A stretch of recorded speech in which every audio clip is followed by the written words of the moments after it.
오늘 본문의 말씀을 통해서 무엇이 진짜 지혜인가? 라는 제목으로 함께 하나님의 말씀을 나누어 보고자 합니다. 무엇이 진짜 지혜인가? 라는 그런 제목입니다. 관점의 차이라는 말이 있지요. 똑같은 상황, 똑같은 사건임에도 불구하고 그것을 바라보는 관점이 다를 때 그 관점이 다르다라고 이렇게 말하곤 합니다. 그리고 이렇게 관점이 다를 때에 사소한 생각의 차이를 넘어서 때로는 옳고 그름의 기준까지 달라지는 경우도 있지요.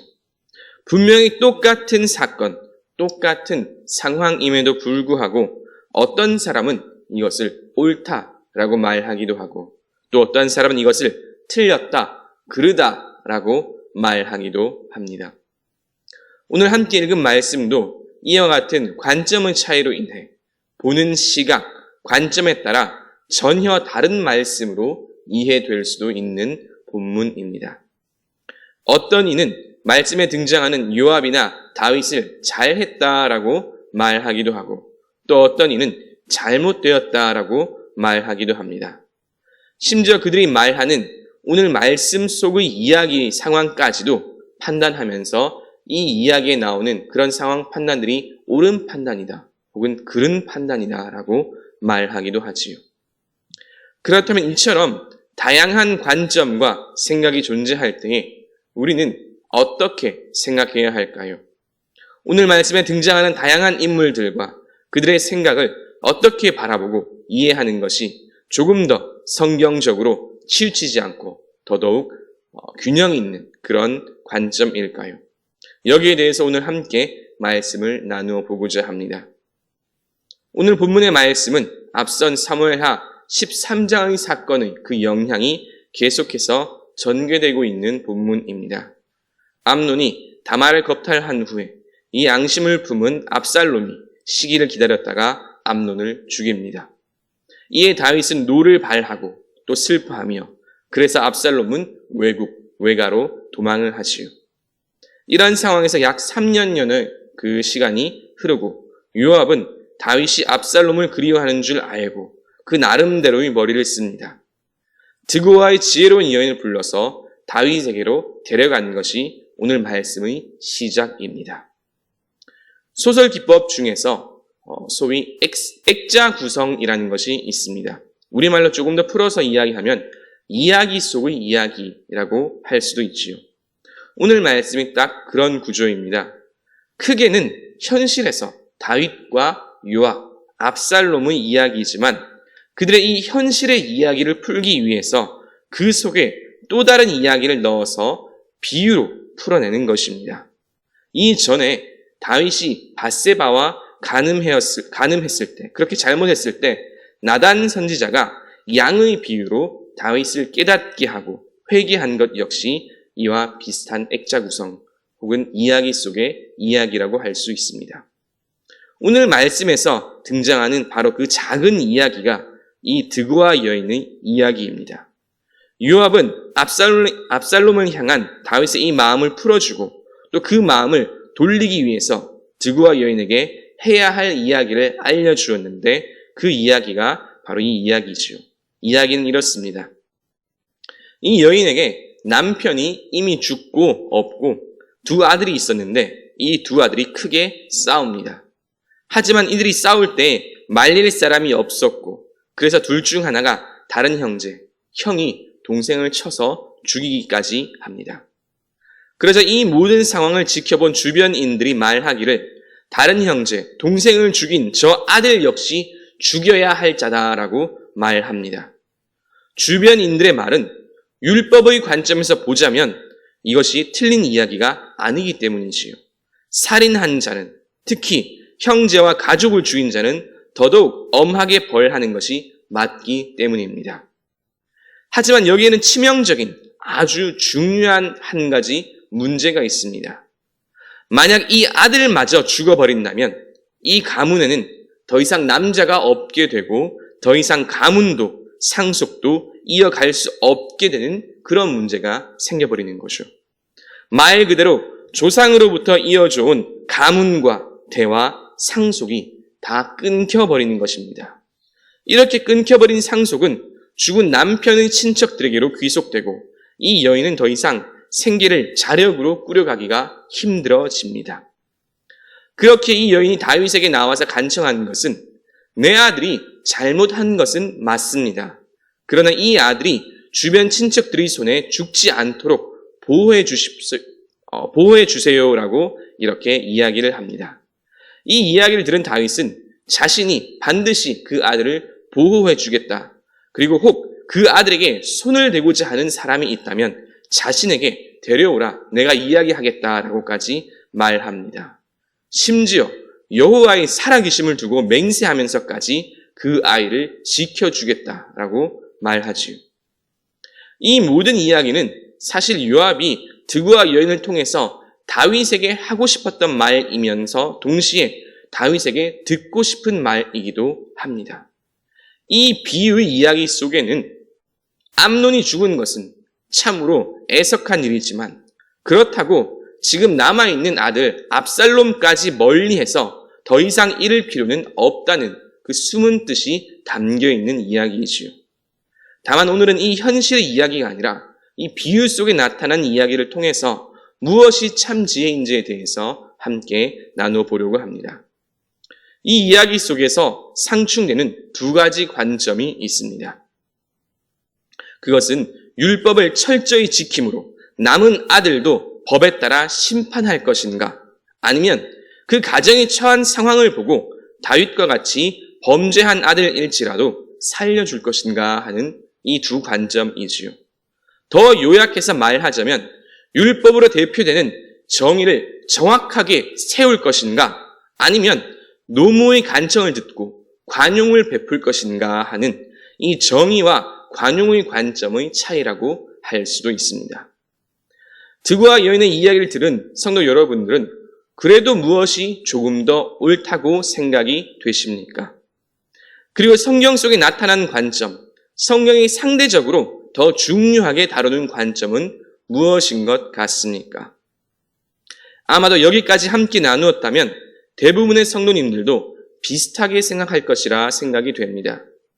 물론 법을 정확하게 지키고 정의를 세우는 것도 중요하지만 그것보다 더 중요한 것은 사람을 살리는 사랑, 관용이라는 것입니다. 이것이 오늘 말씀의 핵심 주제입니다. 모든 판단의 근본에는 언제나 사랑이 있어야 한다는 것이지요. 함께 따라해 보겠습니다. 모든 판단의 근본에는 언제나 사랑이 있어야 합니다. 그렇습니다. 우리가 하는 모든 판단의 근본에는 언제나 사랑과 관용이 먼저 전제되어야 합니다. 이것이 참 지혜이자 우리 그리스도인들이 이 땅을 살아가는 삶 속에서 반드시 기억해야 하는 것입니다. 사랑이 있고 그 위에 정의를 세울 때 더욱 온전한 정의를 세울 수도 있는 것입니다. 사실 우리는 이미 다 알고 있습니다. 아이러니하게도 정의를 세운다는 그 이름으로 얼마나 많은 사람들이 고통받았고 갈등하였으며 죽어나갔는지 말이지요.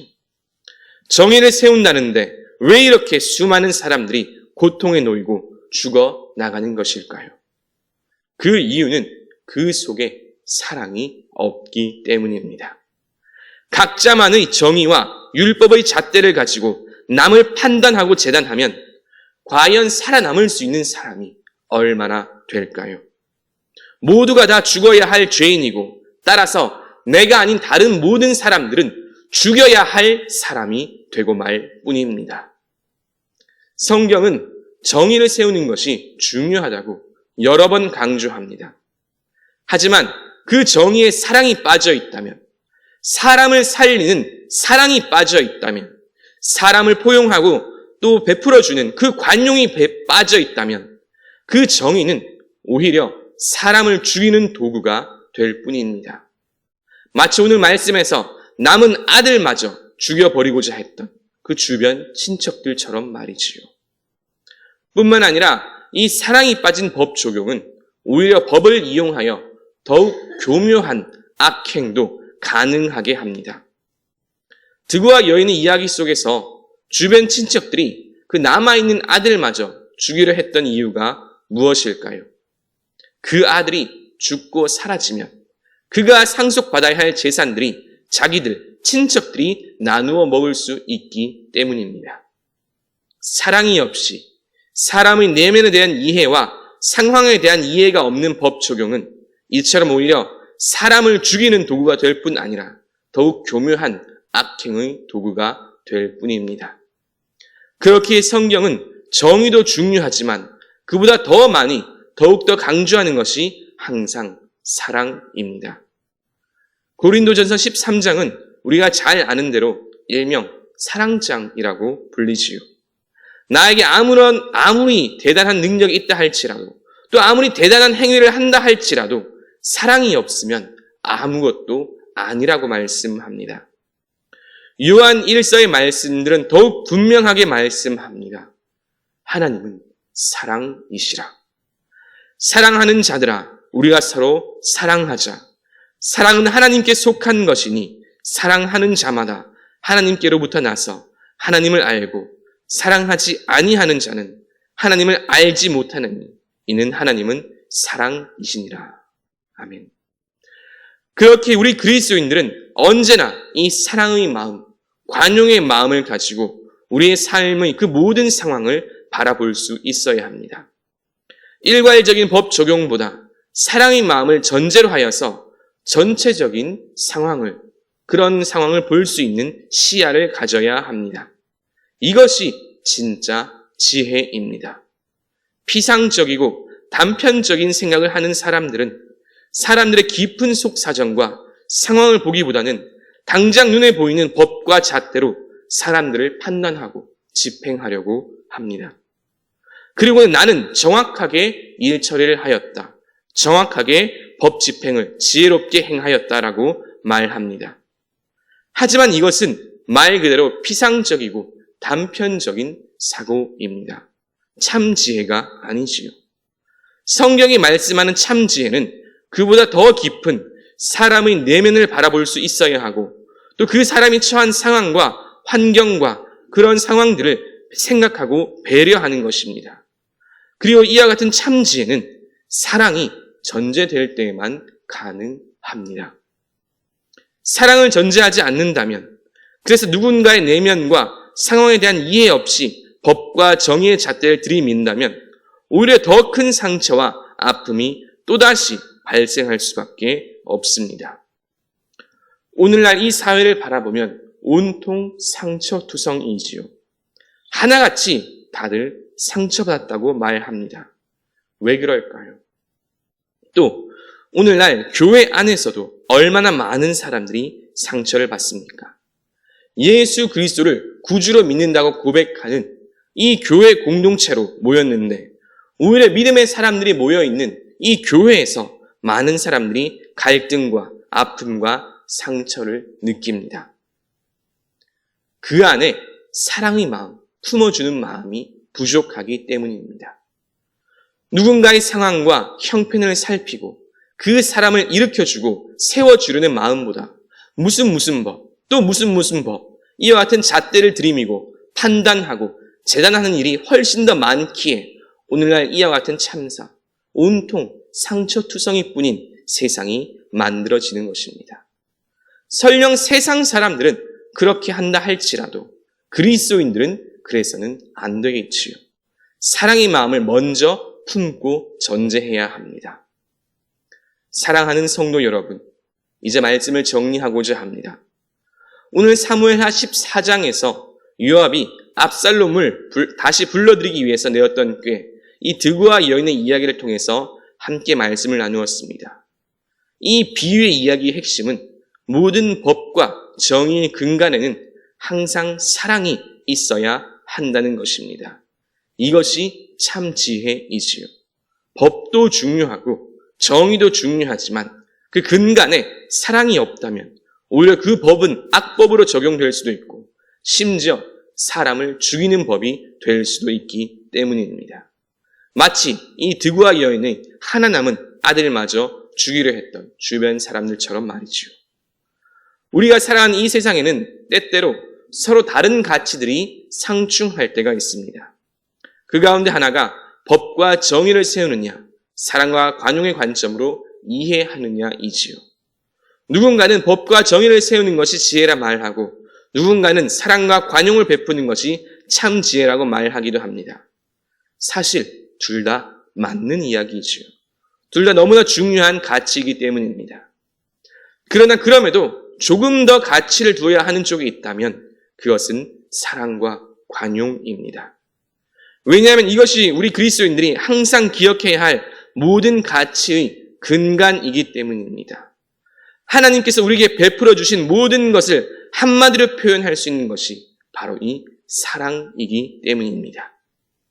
사랑의 마음으로 사람을 바라보고 그 사람의 내면을 배려하고 그가 처한 상황과 환경을 고려하는 것, 이것이 우리 그리스도인들이 가져야 할 참 지혜입니다.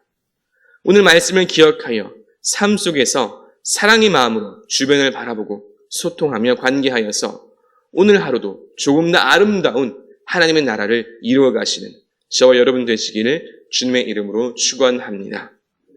말씀을 생각하시며 찬송가 465장 함께 찬양하시겠습니다.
이제는 우리를 구원하신 예수 그리스도의 은혜와 아버지 하나님의 그 크신 사랑과 언제나 우리와 동행하시며 인도하시는 성령 하나님의 교통하심이 사랑의 마음으로 세상을 바라보고 조금 더 이해하고 관용하길 소망하고 다짐하는 모든 주의 자녀들과 그 삶 위에 이제로부터 영원토록 함께 하시길 간절히 축원하옵나이다. 아멘.